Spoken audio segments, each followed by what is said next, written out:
Have you ever stood near a port and watched one of those enormous cargo ships glide past, carrying what looks like an entire city's worth of shipping containers? They're stacked so high that it almost makes you nervous. You find yourself thinking, surely, that's enough now. Then you notice another row and somehow, they just keep going. It's basically a floating game of Jenga, except instead of wooden blocks, each one weighs several tons, and losing the game would be extremely expensive. But have you ever wondered why cargo ships stack containers so high? Why not spread them out across the ship? Wouldn't that be safer? Easier? Less likely to give the captain heart palpitations every time the ocean gets a little bumpy? As surprising as it sounds, stacking containers high isn't a reckless gamble. It's actually one of the smartest and most carefully calculated decisions in modern shipping. It might look like a risky decision, but every towering stack is the result of a surprisingly clever system. Once you see how it works, you'll never look at a cargo ship the same way again. Welcome to Past in Plain Sight. Today, we're uncovering the fascinating reason cargo ships stack containers so incredibly high.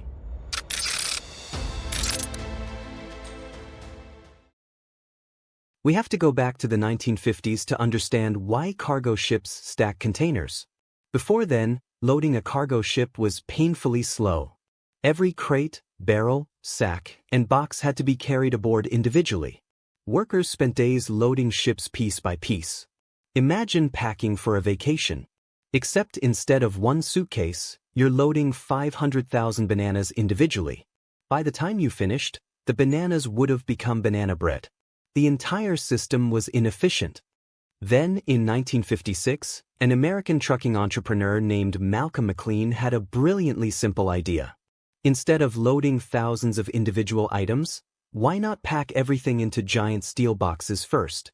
The boxes could move seamlessly from trucks to trains to ships without ever unpacking the cargo. Those steel boxes became the shipping containers we know today. And they completely transformed global trade.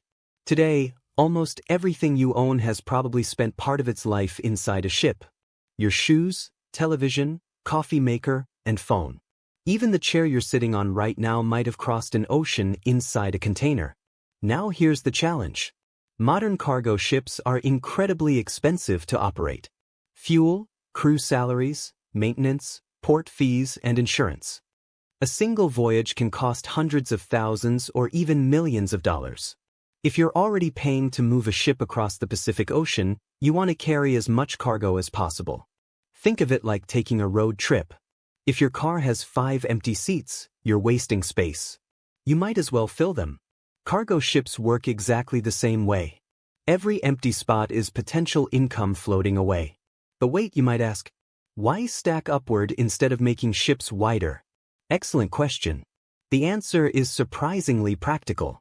Ports. Every harbor has limits. The width of docks. The reach of giant loading cranes. The depth of shipping channels. If ships simply became twice as wide, many ports around the world couldn't handle them. Growing upward is often far easier than growing outward.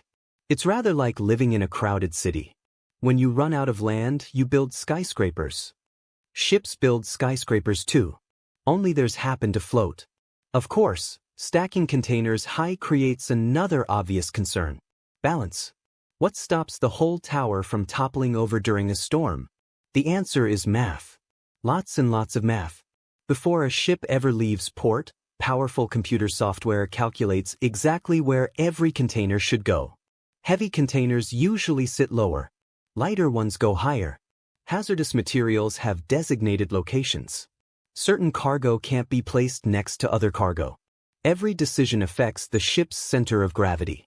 It's less like playing Tetris and more like solving a three-dimensional puzzle where every piece weighs as much as an elephant. If you enjoyed this video, be sure to leave a like, subscribe to Past in Plain Sight, and join us next time as we reveal another fascinating piece of history. Thanks for watching, and we'll see you in the next one.